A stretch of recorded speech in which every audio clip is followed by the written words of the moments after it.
ಅಂದಾಗ ಮತ್ತಷ್ಟು ತುಟ್ಟಿಯಾಗಿ ಬಿಡ್ತಾವ್ರಿಗೆ ನಮ್ಮೆಲ್ಲ ವಸ್ತುಗಳು ವಿಶೇಷವಾಗಿ ನಮ್ಮ ವಸ್ತುಗಳು ವಿಶೇಷವಾಗಿ ಎಲ್ಲ ಹೋಗ್ತಾ ಇರ್ತಪ್ಪ ಅಂತಂದ್ರೆ ಇದು ಕೃಷಿ, ಮಾಂಸ, ಸಂಸ್ಕೃತ ಆಹಾರ, ವಾಹನಗಳು, ಎಲೆಕ್ಟ್ರಿಕಲ್, ಟೆಲಿಕಾಮ್, ಎಲೆಕ್ಟ್ರಾನಿಕ್ಸ್ ಉತ್ಪನ್ನಗಳು ಇವು ಎಕ್ಸ್ಪೋರ್ಟ್ ಆಗ್ತಾ ಇರ್ತವೆ.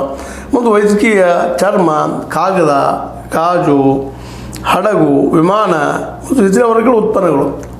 ವಿಮಾನಗಳು ಹೋಗ್ತಾವೆ ಗೊತ್ತಿಲ್ಲ, ಬಟ್ ಅದಕ್ಕೆ ಬೇಕಾಗುವಂಥ ಸಹಾಯಕ ಉಪಕರಣಗಳು ಇನ್ನುಳಿದವು ರಫ್ತು ಆಗ್ತಾ ಇರ್ತಾವೆ. ಆಟೋಮೊಬೈಲ್ದೆಲ್ಲ ಮುಂದೆ ಅದಕ್ಕೆ ಪ್ಲಾಸ್ಟಿಕ್ ವಸ್ತುಗಳು, ಯಂತ್ರೋಪಕರಣಗಳು, ಕಂಪ್ಯೂಟರ್ಗಳು, ಜವಳಿ ಮತ್ತು ಉಡುಪು ಇವು ಸಹಿತ ಎಕ್ಸ್ಪೋರ್ಟ್ ಆಗ್ತಿರ್ತಾವೆ. ಇವತ್ತರದ್ದು ಎಲ್ಲದ್ರ ಮೇಲೆ ಒಂದು 27% ನಾವು ಅವರಿಂದ ಟ್ಯಾರಿಫ್ ಹೇಳಿದ್ರೆ 26 ಹೇಳಿದ್ದಾರೆ, ಬಟ್ ಇನ್ನೊಂದು ಎಕ್ಸ್ಟ್ರಾ ಆಗ್ತದೆ 27%. ಹೀಗಾಗಿ ಇದು ಎಷ್ಟರ ಮಟ್ಟಿಗೆ ನಮ್ಮ ದೇಶದ ಒಂದು ಉತ್ಪಾದನೆಗೆ ಪೆಟ್ಟು ಬಿಡ್ಬೋದು, ಅಥವಾ ಇಲ್ಲಿಯ ಒಂದು ಡೆವಲಪ್ಮೆಂಟ್ಗೆ ಪೆಟ್ಟು ಬಿಡ್ಬೋದು, ಅಥವಾ ಇಲ್ಲಿ ತಯಾರಿಕಾ ರಂಗಕ್ಕೆ ಹೊಡೆದು ಬಿಡ್ಬೋದು. ಈಗಾಗಲೇ ನಮ್ಮ ತಯಾರಿಕಾ ರಂಗದಲ್ಲಿ ಸಾಕಷ್ಟು ನಾವು ಹೊಡೆದಿದ್ದೀವಿ.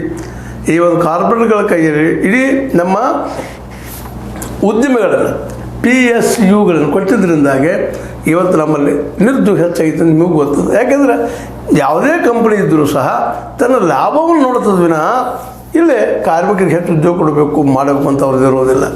ಅದೇ ಕಾಲಕ್ಕೆ ಇನ್ನೊಂದು ಏನಪ್ಪ ಅಂತಂದ್ರೆ ಬೇರೆ ದೇಶದಿಂದ ಇಲ್ಲಿ ಬರೋರಿಗೆ ಟ್ಯಾಕ್ಸ್ ತಪ್ಪಿಸೋ ಸಲುವಾಗಿ ಅವ್ರು ಅಲ್ಲಿ ಇಲ್ಲಿ ಬಂದು ತಯಾರಿ ಮಾಡ್ಬೋದು.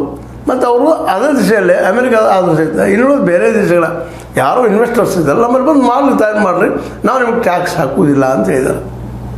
ಅಂದ್ರೆ ತಯಾರಿಕಾ ರಂಗವನ್ನು ಇನ್ನಷ್ಟು ಭರಿಸಿ ಮಾಡಿಕೊಂಡು ತಮ್ಮಲ್ಲಿ ಉದ್ಯೋಗ ಸೃಷ್ಟಿ ಮಾಡ್ಕೊಳ್ಳುವಂಥ ಕೆಲಸ ಮಾಡ್ತಾ ಇದ್ದಾರೆ. ಅದು ನಮ್ಮಲ್ಲಿ ಉದ್ಯೋಗ ಸೃಷ್ಟಿ ಆಗ್ತಾಯಿಲ್ಲ. ಕಾರ್ಪೊರೇಟ್ ಕೈಯಲ್ಲೇ ನಾವೆಲ್ಲ ಪೂರ್ತಿ ಕೊಟ್ಟಿದ್ದರಿಂದಾಗೆ ಅವರು ಒಂದು ನಿಮ್ಗೆ ಹೇಳೋದಪ್ಪ ಅಂದ್ರೆ 10 ಲಕ್ಷ 15 ಲಕ್ಷ ಕೋಟಿ ರೂಪಾಯಿ ಹಾಕಿದ್ರು ಸಹಿತ 20-25 ಸಾವಿರ ಜನರ ಮೇಲೆ ಉದ್ಯೋಗ ಕೊಡಲಿಕ್ಕೆ ಆಗ್ತಾಯಿಲ್ಲ ಅವರಿಗೆ. ಹೀಗಾಗಿ ಏನಾಗಿಬಿಟ್ಟಿದಪ್ಪ ಅಂದ್ರೆ ನಮ್ಮಲ್ಲಿ ಉದ್ಯೋಗಗಳು ಸೃಷ್ಟಿ ಆಗ್ತಾಯಿಲ್ಲ. ಮತ್ತು ನಮ್ಮ ಲೇಬರ್ಸು ಭಾಳ ಸ್ವಸ್ಥದಲ್ಲಿ ಸಿಗ್ತಾರೆ ನಮ್ಮಲ್ಲೇ.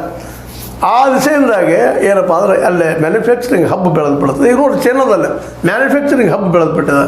ಅಲ್ಲೇ ತಯಾರಿಕಾರಂಗ ಜೋರು ಇರೋದರಿಂದ ಆಟೋಮೆಟಿಕಾಗಿ ಭಾರತಕ್ಕೆ ಸಾಕಷ್ಟು ಎಕ್ಸ್ಪೋರ್ಟ್ ಮಾಡ್ತಾ ಇದ್ದಾರೆ. ಯಾವ ವಸ್ತು ಸ್ಟ್ಯಾಂಡರ್ಡ್ ಆಗಿ ಕಡಿಮೆ ಬೆಲೆಗೆ ಸಿಗ್ತದೆ ಅದು ತೊಗೊಳ್ತಾರೆ.